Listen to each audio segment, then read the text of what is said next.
Turtles are this surprisingly long-lived group. They've been around for an incredibly long time. The first turtles date back to about 220 million years ago, which probably just sounds like a number.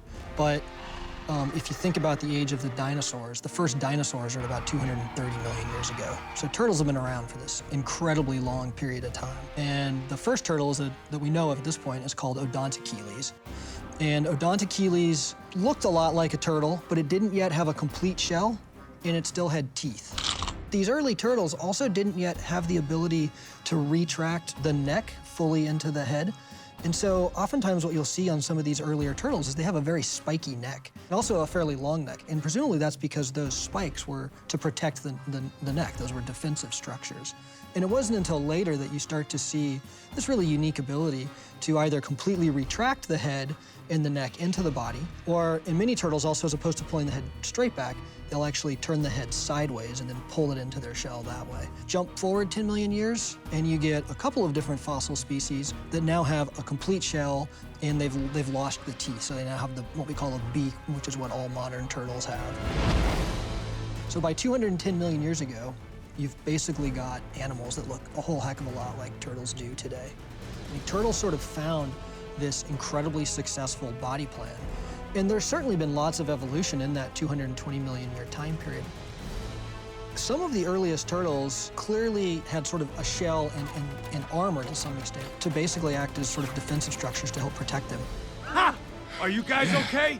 We're bulletproof. Sweet. One of the earliest turtles actually had extensions of the shell that actually did a better job of protecting the limbs. But you also saw some really amazing structures, and some of these structures were really quite common throughout that 220 million year evolutionary history of turtles, including things like spikes on the head and spikes on the tail, including even clubbed tails. And so presumably these were defensive structures, but suddenly these turtles are starting to take on an appearance that's much more like Ankylosaurus, which is this well-known dinosaur with this massive clubbed tail. That's harsh, man. That overall morphology is something that has just been incredibly successful and has allowed turtles to do quite well. And of course, they've adapted to a variety of different habitats. You get tortoises on land, you get sea turtles, and you get freshwater turtles. And so they're able to exploit, a large number of environments, which is in part why we see them across much of the globe. One of the most amazing ones is right here in North America. So the single largest turtle that we know of is a turtle found in the fossil record of Wyoming and South Dakota. It's a species called Archelon. And that was a marine species, and it lived in this huge, shallow sea that covered much of North America at the time. So you're finding these fossils really, all over the place. This is insane. While the turtle species developed over time with proof in the form of fossils, these remains were uncovered on a global scale, from North America all the way to the Far East, home of the ninja. The ninja were actually called the shinobi. Shinobi actually means to steal away or shadow warriors. These were types of people that would be hired by different areas, either different samurai or different villages and so on, to do espionage work, to do arsonists, to spy and all that. So these people had to be stealth. They had to be in the shadow. They had to be unaware and get into the situation, do their job, and get out. So that's what the ninja was all about. Like shadows in the night, completely unseen. What was that? It's a camera flash. They were very inventive people. They had to invent unique styles of weaponry that couldn't be shown all over the place. They had to hide it all in their pockets in different areas. They had to sneak in and use whatever means they had to do to get in, find that information, start that fire, or even assassinate an individual. So the ninja were considered one of the most unique and one of the most inventive styles of martial arts.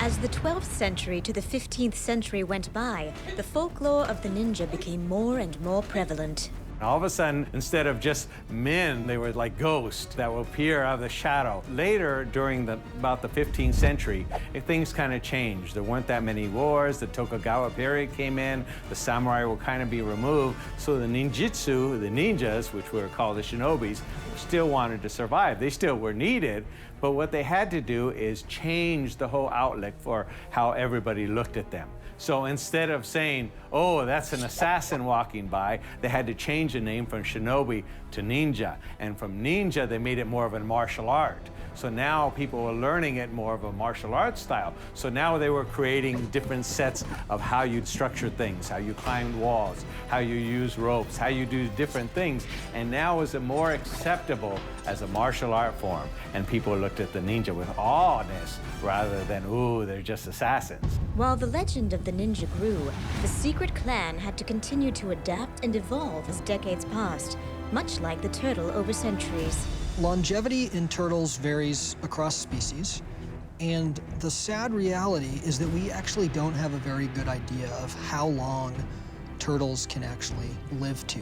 The oldest known turtle is a turtle that was actually collected by Captain James Cook and presented to the royal family of Tonga, and they kept it for 189 years before it passed away of natural causes. But when you think about an animal that might be living for upwards of 200 years, how many cases are where you can actually document that history from start to finish? So the reality is that it's quite likely that there are species of tortoise in particular that are capable of living more than 2 centuries, and we just haven't been able to document that yet. But in general, most of the turtles that we think about, things like common freshwater turtles and box turtles, are probably somewhere on the order of sort of 30 to 70 years. It's probably pretty common for most species, and it's really some of these tortoises that are getting up to sort of the 200-year mark. There's a lineage of turtles called the Meolonids. These were present until about 2,500 years ago. The last remaining Meolonid populations were on the island of Vanuatu, where they were believed to have been hunted to extinction by the early people that arrived to Vanuatu. And those turtles had these amazing horns that projected back off of their heads, as well as some very spiky horns on the tail. So some really, impressive and very different looking animals overall than what we sort of currently think about when we think of turtles. While the turtles changed appearance over time due to environmental fluctuations, the ninja attire also went through some different phases. The goal of the ninja is to be secretive. They had to get in and get out very quickly. They learned to climb walls. They wore dark outfits, and mostly they covered most of their face so people wouldn't see. They'd have certain ways of running so their arms wouldn't flail in the wind. Okay, so they had to keep everything very close and very tight. Same thing as their weapons. So everything had to be very secretive. The last thing you want is advertise you're a ninja. Many people said the ninja outfit came from the Bunraku theater. The Bunraku theater is the puppetry for Japan. These were puppets that were used to talk about different plays and different things, and there would be a handler behind each puppet. And each one would hold the arm and move the arm movements for the different plays. But they would be in an all-black outfit, and if you look very closely at the handlers of the puppet, they looked exactly like the ninja. So many people said that's where the ninja got their outfits from watching the Bunraku theater. While the intention of the ninja uniform was to camouflage and conceal, the turtle shell's primary function was protection. Turtle shells are this absolutely amazing structure that's this combination of dermal bone with existing bone, so the ribs and the backbone. And then on top of that layer of bone are these scutes. And the scutes are mostly made up of keratin, so the same stuff that is in our fingernails. And that provides this very protective, almost armor-like shell for these turtles.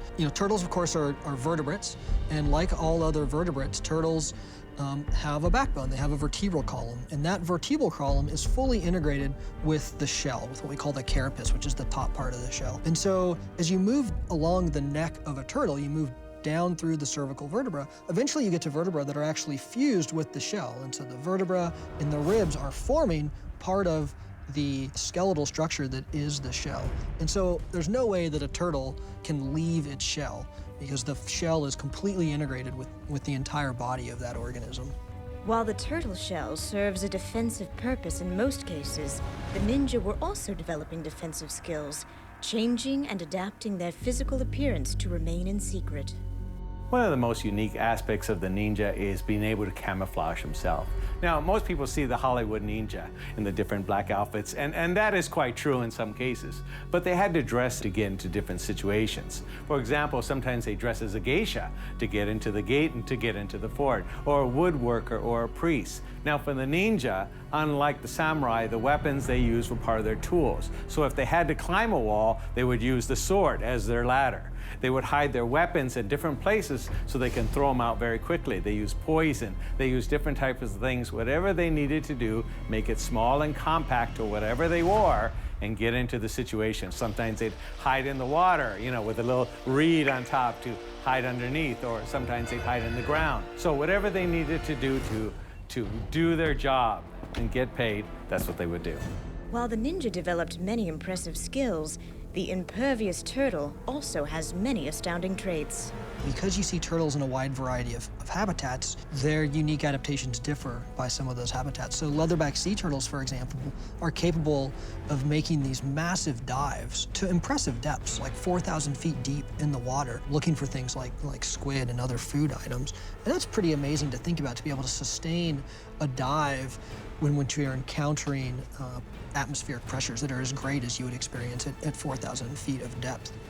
If you look at something like the desert tortoise, and many other species of tortoises, they can go months or years without taking a drink of water. And they're getting all of the liquid that they need, all of the water that they need from the food, from the plants that they're eating. So I think that's a pretty amazing adaptation. You see a huge variety of really interesting adaptations in various turtle species. As survival pushed evolution along, turtles excelled in developing key skills to keep the species prominent. The ninja weaponry also evolved, becoming more stealth and dangerous over time. Let's talk about a little bit about the Ninja Turtles and the different weapons that they have. One of the turtles has a sword, katanas. He has actually two swords. It's a little bit different than the actual Japanese katana sword. The katana is more of a long sword, more of a curve. The ninja sword is more of a straight sword, usually bladed on both ends, sharp on both ends. And in this case, the turtle uses two of them in the back behind him. One of the more common weapons is the bow staff used in one of the Ninja Turtles. Bow staff is considered the father of all martial arts weapons. It is a very effective weapon used. It's a long staff, usually about to the ear, about this high, and it's used quite a bit for hitting. It's a very powerful weapon and very hard to defend against if someone knows it very well. The samurai were the only ones allowed to carry weapons as swords, so the farmers had to create their own weapons, and one of the weapons they used was called a sai. Now, the sai was originally a planting tool for planting seeds, but later became a weapon that you could use for poking or stopping a blade as well. Dude. Nunchucks is one of our most unique style of martial art weapon. Many people think it's just Japanese weapon, but it's also from many of the different Asian countries. Japan, China, the Philippines, Korea all had the same type of weapon.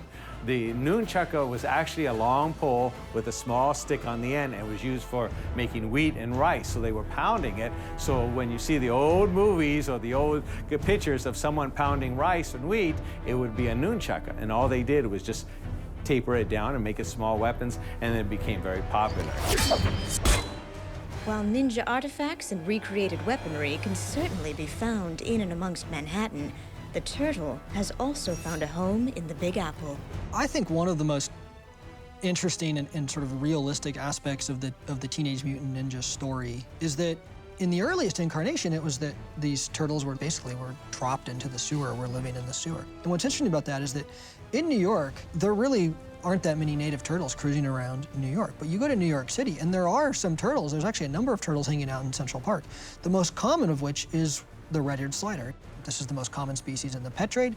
It's the most common species in the New York area. It's not native to New York. Red-eared sliders should not be in New York. Those were all released pets. So the idea that somebody, that some turtles got into the sewers of New York is actually not all that far-fetched, in the sense that lots of turtles have been dumped in urban ponds and urban waterways in New York as it already stands.